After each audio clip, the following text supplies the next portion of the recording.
Etela versus Congress ఎందుకీ లొల్లి, ఘాటు కౌంటర్లు ఇస్తున్న హస్తం పార్టీ, తిప్పికొట్టడంలో బీజేపీ కాస్త వెనుకంజ.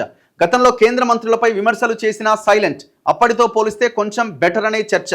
ప్రెసిడెంట్ రేసులో రాజేందర్ ఉన్న నేపథ్యంలోనేనా ఇప్పుడు ఆ బీజేపీలో ఏమైపోయిందంటే ఈటల రాజేందర్ ప్రెసిడెంట్ కావడం అన్నది పాత బీజేపీ నాయకులకు కానీ కొంతమందికి అస్సలు ఇష్టం లేదు.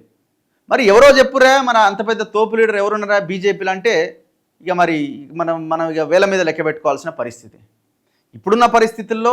అండ్ దట్టు బీసీ ముఖ్యమంత్రి అని గత ఎలక్షన్స్లో చెప్పిన బీజేపీ మళ్ళీ బీసీని పీసీసీగా బీజేపీ అధ్యక్షుడిగా చేయాలనేమో అనుకుంటున్నది. కొంతమంది లీడర్లు ఉన్నారు. ఇప్పుడు ఆయన ఎవరు ధర్మపురి అరవింద్ లాంటి లీడర్లు ఉన్నారు. వాళ్ళేమి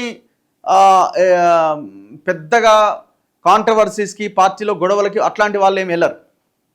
అట్లా ఒకరిద్దరు లీడర్లు ఉన్నారు.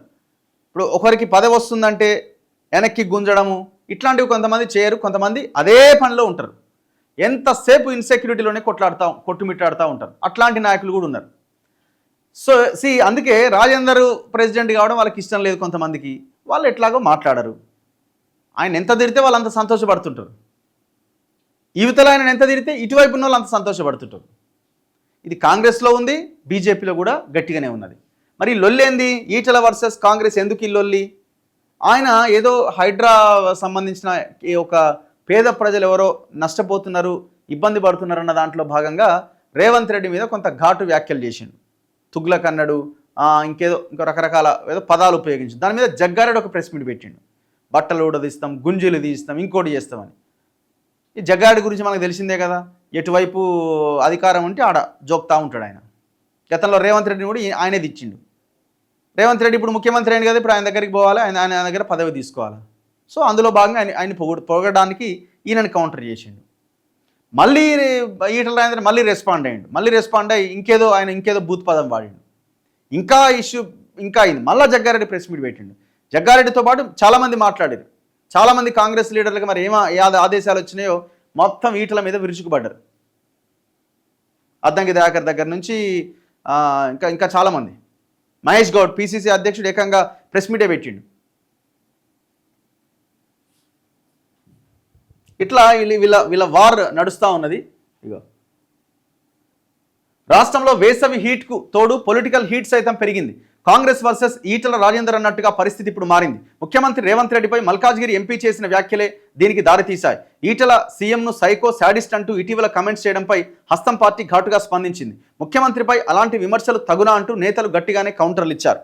బీజేపీ సైతం కాస్త ఘాటుగానే తిప్పికొట్టింది. కానీ కాంగ్రెస్తో పోలిస్తే బీజేపీ కాస్త వెనుకబడింది. సో ఇక్కడ ఎవరు ఈటలకు సంబంధించిన వాళ్ళు, ఈటల వర్గం వాళ్ళు వేసుకున్నారు. వాళ్ళు కూడా గట్టిగానే, వాళ్ళేం తగ్గలే. బేసిక్గా ఏమైపోయిందంటే ఇక్కడ ఈటలకు ఎవరు కౌంటర్ ఇవ్వాలి? కౌంటర్ ఇచ్చే లీడరు ఈటలతో పోల్చుకుంటే ఇగో ఈడున్నాడు.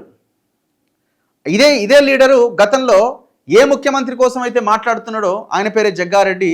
ఆ ముఖ్యమంత్రి పీసీసీ అధ్యక్షుడిగా ఉన్నప్పుడు ఆయనని బండబూతులు తెచ్చిండు ఇష్టం వచ్చినట్టుగా. నువ్వు సీటు అమ్ముకున్నావు, తెచ్చుకున్నావు, కొనుగోలు చేసినావని, అసలు నువ్వెంత, నీ టీం అంతా నన్ను రోడ్డు పాలు చేస్తుందని సవాల్ చేసిండు, తొడలు కొట్టిండు, మీసాలు తిప్పిండు. ఇప్పుడు ఆ ఈటల రాజేందర్ని కౌంటర్ చేసే ఈ పర్సనాలిటీ సరిపోలే. బేసిక్గా ఇక్కడ కూడా కాంగ్రెస్ వీక్ అయింది. బీజేపీ వైపు నుంచి ఈటల వైపు నుంచి ఉన్న సమస్య ఏంటి? ఈటల ఒక్కడే అయిపోయింది ఆ బీజేపీలో. మిగతా వాళ్ళు ఎవరు ఆయనకి సపోర్ట్గా నిలబడి మాట్లాడే వాళ్ళు లేరు. ఓన్లీ ఆయన అనుచరులు, ఆయనకు చుట్టూ ఉన్న వాళ్ళు తప్ప. పార్టీ ప్రెసిడెంట్ మాట్లాడినా లేదు, ఇంకొకరు ఎవరు మాట్లాడాలి? సో ఇట్లా ఇది నడుస్తూ ఉన్నది. అంతేం లేదండి, ఉత్తది జనాలకు సంబంధం లేని విషయం అది.